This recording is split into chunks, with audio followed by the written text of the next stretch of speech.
Nursing ভর্তি পরীক্ষায় পদার্থবিজ্ঞান থেকে মোটামুটি আসে। এটা মূলত তোমাদের 9-10 এর বেসিক থেকে আসা একটা ম্যাথ। একটা বস্তু স্থির অবস্থায় থেকে, তোমরা যারা 9-10 এ পদার্থবিজ্ঞান পড়ছো তারা জানো স্থির অবস্থায় থাকা মানে আমরা জানি কোন একটা বস্তুর আদিবেগ ইকুয়াল 0। এখন বলছে একটা বস্তু স্থির অবস্থা থেকে সমত্বরণে সমত্বরণে চলতে শুরু করে এবং 10 সেকেন্ডে, মানে টি এর মান দেওয়া আছে 200 মিটার পথ অতিক্রম করে বস্তুটার ত্বরণ কত। চলো আমি বিস্তারিত পড়ি, তোমরা মোটামুটি বুঝবা। তাহলে আমরা আগে থেকে জানি কোন একটা বস্তু স্থির অবস্থায় আছে, এই কথাটা উল্লেখ করা মানে হচ্ছে বস্তুর আদিবেগ আদিবেগ u equal 0 metre per second, okay, থেকে সমতলে চলতে শুরু করে এবং 10 সেকেন্ড এ, তাহলে আমরা এখানে কি বলবো, সময় টি ইকুয়াল 10 সেকেন্ড, কেমন, 200 মিটার পথ অতিক্রম করে। তাহলে এটা হচ্ছে আমার সরণ, সরণকে আমরা এস দিয়ে প্রকাশ করি, ইকুয়াল হচ্ছে 200 মিটার। বস্তুটার ত্বরণ কত, অতএব অতএব বস্তুর ত্বরণ কত, ইকুয়াল হোয়াট। তো তোমরা মোটামুটি এসএসসির পদার্থবিজ্ঞানের দ্বিতীয় অধ্যায় হচ্ছে গতি। গতিতে তোমরা গতি সম্পর্কিত 4টা সূত্র পড়ছিলা, চলো সূত্রগুলো নিয়ে একটু কথা বলি। যেমন তোমরা 1 নম্বরে পড়ছিলা v equal u plus a t, গতি সম্পর্কিত প্রথম সূত্র। 2 নম্বরে তোমরা পড়ছিলা v square equal u square plus twice a s. 3 নম্বরে পড়ছিলা s equal UT plus half এটি স্কোয়ার। 4 নম্বরে পড়ছিলাম s equal u plus b by 2 × t. এই 4টা থেকে পরন্ত বস্তুর ক্ষেত্রে আমরা এইচ দিয়ে সূত্র করতাম, যেমন H equal UT plus half G T square. ওইগুলো নিয়ে আপাতত কথাবার্তা বললাম না। তো তোমার কাছে দেখবা তোমার কাছে কি দেওয়া আছে আর কি বের করতে বলছে, এই 4টা সূত্র থেকে কার সাথে মিলে। যেমন আমি 1 নম্বর সূত্র অ্যাপ্লাই করতে পারবো না, কারণ আমার কাছে কি নাই, বি এর মানটা দেওয়া নাই।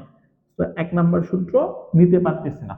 আমাকে ত্বরণ বের করতে বলছে, যদি এখানে ত্বরণ আছে, টি আছে, ইউ আছে, আমার টিও আছে, ইউ আছে, আমার অঙ্কের মধ্যে কিন্তু এস আছে। তো এস রিলেটেড সূত্র হচ্ছে এটা, বাট আমার অঙ্কের মধ্যে বি নাই, সেজন্য আমি এটা দিয়েও কি করতে পারবো না, বের করতে পারবো না। বাট 3 নম্বরটা দেখো, S equal UT plus half এটি স্কোয়ার। এস এর মান আমি জানি, ইউর মান আমি জানি, টি এর মান আমি জানি, টি এর মান জানি, এর মান বের করতে হবে। তো তোমাকে সূত্র ফাইন্ড আউট করতে হবে যে আমি কোন সূত্র দিয়ে ম্যাথটা করব। তো আমরা গতির 3 নম্বর সূত্র দিয়ে অঙ্কটা করব। চলো তাহলে আমরা লিখব, আমরা জানি S equal UT plus half এটি স্কোয়ার। তাহলে এস এর মান কত, এস এর মান হচ্ছে 200, ইউর মান কত ছিল, 0, 0 ইন্টু টি এর মান হচ্ছে 10 প্লাস হাফ এ, টি এর মান হচ্ছে 10 তারপরে স্কোয়ার। তাহলে ওভারঅল 200 ইকুয়াল, জিরোর সাথে সামথিং গুণ করলে 0 হবে, তো জিরোর কাহিনী বাদ। তাহলে আমার এখানে দেখতেছি হাফ ইন্টু এ, আর এটা হচ্ছে 10 স্কোয়ার মানে 100, কাটাকাটি করলে ওভারঅল কত হবে, তোমার 50 হবে। তাহলে আমরা কি লিখতে পারি, 50 এ ইকুয়াল 200। তাহলে অতএব এ ইকুয়াল 200 বাই হচ্ছে 50।